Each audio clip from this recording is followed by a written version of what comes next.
The Raptors with an impressive win over the Indiana Pacers, 130 to 122. Welcome to Raptors Tonight. I'm Randy Irvin, joined by Jack Armstrong, Leo Rautins, and Paul Jones. All right, guys, that's 3 in a row for the first time this season. A feisty win for the Raptors. Jonesy, what do you think the most important factor in this win was? Boy, there's a lot of things you can point to, Randy. I thought the fact that Tyrese Halliburton was very quiet, the way the Raptors played him, they did a good job. I mean, he still was approaching close to double-figure assists, but there's a joy and an infectious enthusiasm that he plays with that seemed to be missing tonight for him and didn't translate to his team.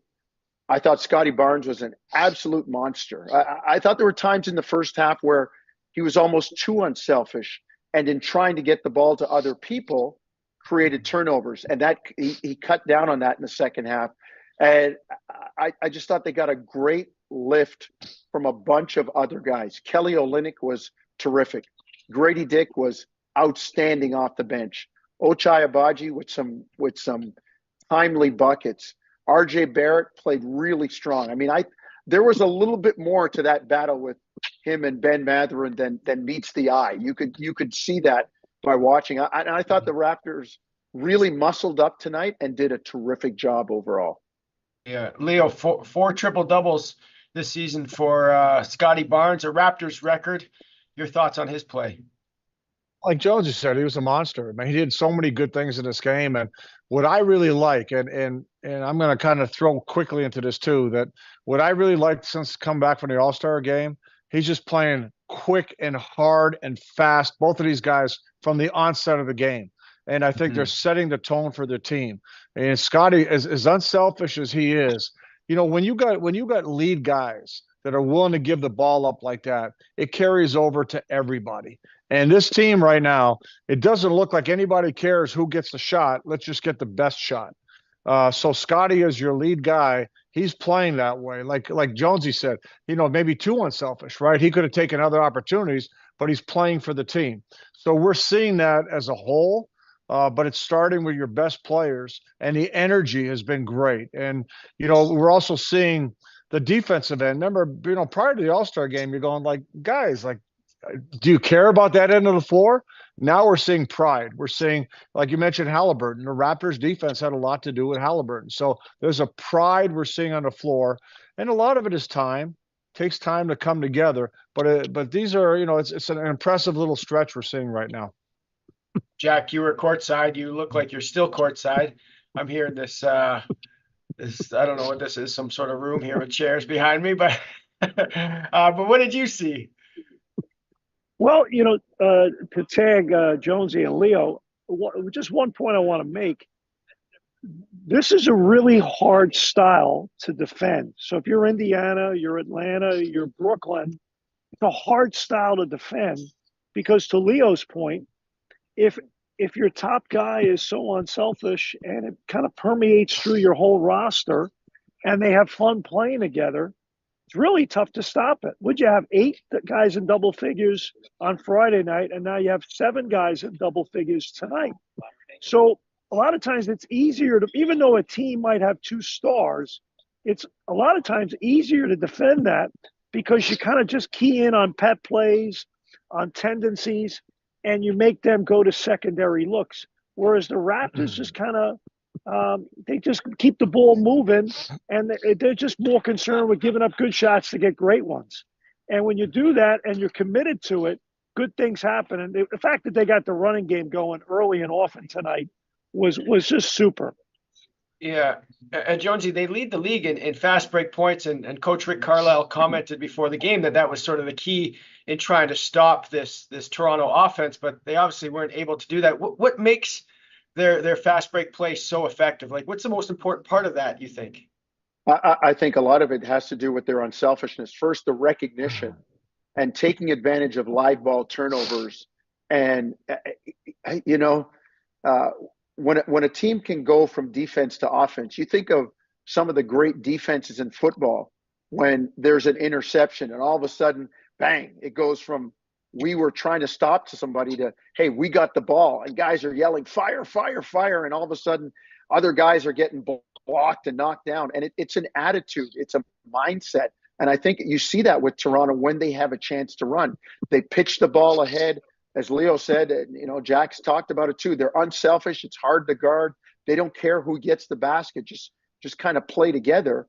And that's something that has been a carryover. We've seen a change in the coaching staff, but we haven't seen a change in the attitude towards scoring easy baskets and pushing the ball up the court. And there's, again, it starts with the attitude, the unselfishness, make sure everybody's, willing to run. And it comes in the fact too that, Randy, that guys sometimes run even though they don't get the ball because they might get a rebound or you're clearing out a lane or a space for somebody else. And like I said, it's an attitude. Everybody's joining the party. And somebody's going to get something for all of us. And I think that's the attitude that the Raptors have. Yeah, and Leo Poeltl, again, was awesome tonight. He's been just great since that ankle injury, really. Unfortunately, he left the game, didn't return. But, you're actually seeing him post up a little bit more, too, not just in the pick and roll situation. You must love that. Yeah, I mean, he gives you a lot right now. No, it wasn't a load-bearing turn like his last one was, so you have to hope that it's not a bad injury second time round, but it is the second time round on the ankle. So, but Jakob, his intelligence is off the charts, right? He knows where his game is. He knows what he's got to do. He protects the rim. He helps guys out. He makes great passes. And now think about this, Randy. I know we're talking about Jakob, but you get the luxury of two big guys that can do that. Right. And Kelly gives you a little bit of a different look, right? He can knock down the three, puts the ball on the floor more, and a great passer. So now you have two big guys that open up everything for everybody else. And you have, even though Kelly's not your traditional shot blocker, he's still a big body and understands how to play angles. So having Jakob, who's playing great right now, and Kelly, who's playing better and better as he's growing into his role with the Raptors, it changes the dynamics of this team a whole lot to have those two guys. They can play in unison, or they can play one's on the floor, the other one's off. It doesn't matter. They make this team better. Yeah, Leo, I actually had that as my next point, the luxury of having that guy come off the bench. I knew you were going to bring it up, Randy, so I just, I could be an analyst. Time. I could be an analyst. Well, let's not get carried away. All right. You also said you could be a player too. Come on, let's not a player like you, Leo. Jack, another great game, impressive game from Grady Dick. He looks like a completely different player from earlier in the season.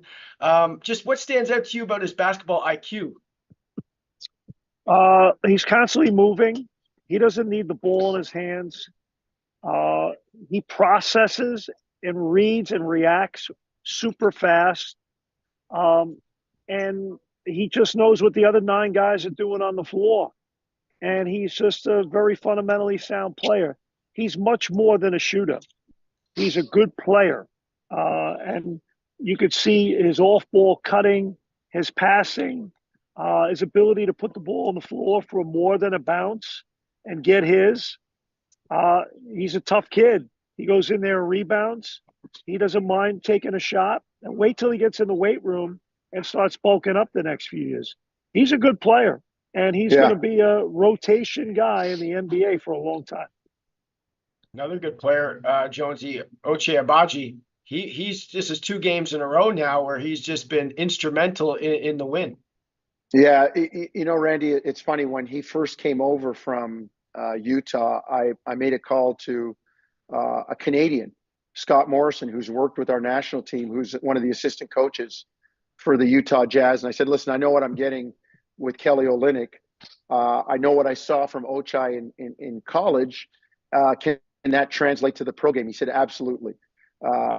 He shoots the ball well from the corner. He really does. We talk about this phrase, basketball IQ, and I think sometimes it's thrown around with guys that don't really have one. But I look at Ochai, and it just looks like he understands how to play the game. He plays within himself. He doesn't force things. He doesn't hurt you when he's out on the floor. And, Jack talked about, 8 guys in double figures. Look at what you get from Ochai and Grady off the bench. And the 2 guys again, they play within themselves. They play within the system. I'm really excited to see, when you talk about the young core of Scotty, Emmanuel Quickly, RJ Barrett, Ochai Agbaji, and Grady Dick, 5 young guys like that going forward and growing together. And a night like tonight, having success against a team that's headed for the playoffs, that's a real good sign for Toronto. Mm-hmm. Here's a question from YouTube from Sher Khan. Question for the panel. If the Raps keep hitting their shots on offense, keep the defense up, what are their chances to make the play-in tournament? Leo, this is an interesting question. Atlanta just lost Trae Young for a number of weeks. Yeah, well, hey, I've been saying it, if you look at the teams directly ahead of them, they're not that good. So, the Raptors, we're going to see a lot coming up now. Raptors got some tough games coming up, but they're playing better. And hey, I like the idea of playing for something, right? I like that idea, especially like you want to develop Scotty Barnes into being a leader, and playing everyday meaningful games. And so I think it's great. I think you got something to shoot for. And hey, remember when the Raptors were in a rebuild and they made the trade with Sacramento, and all of a sudden they started winning games, right? They started finding chemistry. They started doing, so it went from one direction to another very quickly. Maybe we're seeing a little bit of that because I like the idea of what this team is capable of if they keep clicking like this. Okay, guys, going to stop it there. Next game for the Raptors, Wednesday versus the Dallas Mavericks. Tip-off goes at 7:30 p.m. Eastern. After the game, don't forget to come on by Real Sports, be a part of the show. Thank you for watching, and we'll see you next time.